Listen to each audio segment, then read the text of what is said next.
Hi అండి, welcome back to Simra Joy vlogs. నాకు ఈరోజు ఈ న్యూస్ చెప్పాలంటే కూడా బాధగా ఉందండి. మార్నింగ్ నుంచి ఇదే చూస్తూనే ఉన్నాను. కాకపోతే ఇప్పుడు చేయడానికి రీజన్ కూడా నేను చెప్తాను. అదేంటో కదండి, ప్లేన్ కూలిపోయింది కదా అహ్మదాబాద్లో బీజే కాలేజ్లో ప్లేన్ ఇట్లా కూలిపోయింది. మెడికల్ కాలేజ్ దగ్గర అన్నారు కదా, అందులో మన పైలట్స్ వాళ్ళ స్టాఫ్ 12 మంది, రిమైనింగ్ వాళ్ళు కలిపి 242 మెంబర్స్ ఉన్నారండి. అదొక సాడ్ న్యూస్. అయితే ఆ ఫ్లైట్ వెళ్ళి మెడికల్ కాలేజ్లో అంటే ఫుడ్ తినే పిల్లలు ఉన్నారు చూసారా, వాళ్ళ మీద పడింది. అసలు వాళ్ళు బతుకున్నారో చనిపోయారో, వాళ్ళు ఎక్కడ వాళ్ళ పేరెంట్స్ ఎవరో కూడా గుర్తుపట్టని పరిస్థితిలో ఉన్నారు వాళ్ళు.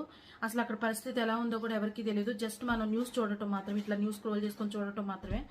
అది ఇంకా జరిగింది. దాన్ని మనము టైం అండి, మనకంటా చూసారా, మన టైం బ్యాడ్ ఉంటే మనం ఏం చేయలేమని, అట్లానే జరిగింది. అదొక బాధాకరమైన విషయం.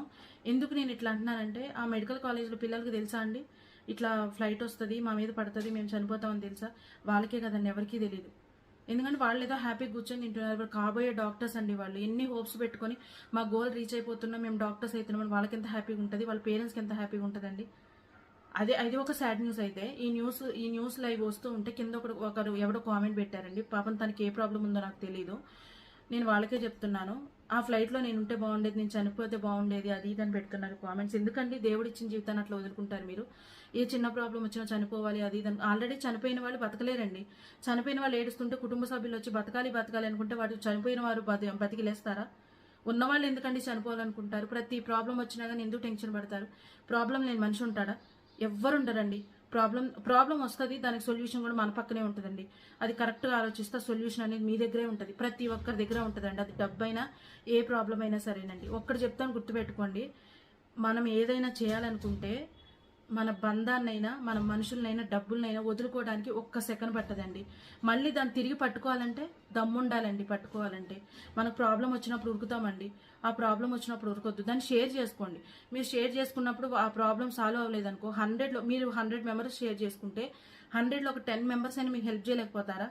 లేదు, వాళ్ళు ఎవరు చేయలేకపోతే మీకు మనమే హెల్ప్ చేసుకోవచ్చండి. ఉన్న జీవితాన్ని ఎందుకండి వృధా చేసుకుంటారు? మన కోసం వెనకాల హెల్ప్ చేసే వాళ్ళు చాలా మంది ఉన్నారు. మనకు బ్యాక్ బోన్ ఫ్యామిలీ ఉంటుంది, అందరు ఉంటారండి. మీరు అట్లా ఆలోచించకండి, ఎవరైనా సరే అట్లా ఆలోచించకండి. ఆల్రెడీ మన దేశానికి డాక్టర్స్ 20 మంది కోల్పోయినట్టు అది మామూలు విషయం కాదు. యూకే వెళ్తున్న వాళ్ళు ఎన్నో డ్రీమ్స్ పెట్టుకుని ఎన్నో హోప్స్తో వెళ్తున్నారు. వాళ్ళకే అట్లయింది. మిగతా వాళ్ళు ఎందుకంటే అట్లా ఆలోచిస్తారు? మొన్నే కాశ్మీర్లో వాళ్ళు చంపారని చెప్పి, కాల్పులని చెప్పి అది గోల అయిపోయింది. అది కామ్ అయిపోయారు. మళ్ళీ ఇట్లా జరిగింది. ఉన్న వాళ్ళైనా హ్యాపీగా బతకండి. నేను చెప్పేది ఏంటంటే, ఓవరాల్గా మెసేజ్ ఏంటో తెలుసండి, ఇది చేయటానికి రీజను మనం ఎట్లాగో ఉన్నాం. మనకు టైం వస్తే మనం వెళ్తామండి.